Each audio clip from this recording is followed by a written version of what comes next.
السلام علیکم ورحمۃ اللہ ناظرین، ایک بہت بڑی اپڈیٹ میں آپ کو دینے جا رہا ہوں کہ وہی ہوا جو اس سے پہلے UCC میں ہو چکا تھا۔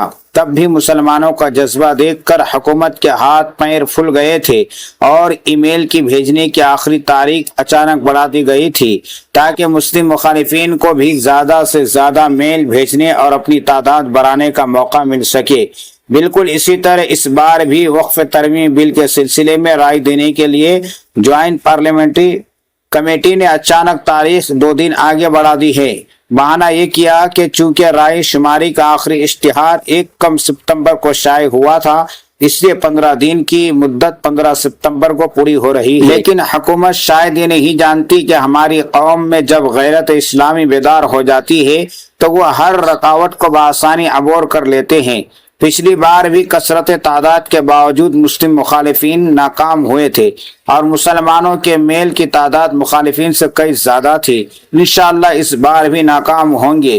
دوستو، رائے شماری کی مدت میں جو 2 دن کا اضافہ ہوا ہے، اس کو ہمیں موقع کے روپ میں دیکھنا چاہیے۔ اب بھی بہت سے لوگ ایسے ہیں جو جی میل رسال نہیں کیے ہیں۔ ہمارے اس چینل کے ڈسکرپشن میں اس کا لنک موجود ہے۔ اب تک جو حضرات جی میل رسال نہیں کیے ہیں، اس لنک میں جا کے کلک کریں اور ویڈیو کے روپ میں آپ کو اسکرین پر بھی چل رہی ہے ویڈیو، وہ دیکھ کر بھی آپ کی رہنمائی کر سکتے ہیں۔ اس چینل پر آپ نئے ہیں تو سبسکرائب کر دیجئے۔ اس کے متعلق آپ کیا کہنا چاہتے ہیں ضرور کمنٹ باکس میں کمنٹ کیجئے، لائک شیئر کرنا مت بھولیے گا۔ السلام علیکم ورحمۃ اللہ۔ بات کی بھی وضاحت کر دینا چاہتے ہیں کہ جب 2 دن کی توسیع کی بات سامنے آئی تو ہم نے JPC سے رابطہ کیا، اس لیے کہ ان کی طرف سے توسیع کے سلسلے میں کوئی آفیشل بیان جاری نہیں ہوا تھا۔ تو وہاں سے یہ بات معلوم ہوئی کہ JPC کی طرف سے جوابات اور سجھاؤ حاصل کرنے کے سلسلے میں آخری اشتہار اخبارات میں جو شائع ہوا تھا وہ 1 ستمبر کو شائع ہوا تھا۔ اس لیے 15 ستمبر بروز اتوار رات 12 بجے تک ای میل وغیرہ بھیجے جا سکتے ہیں۔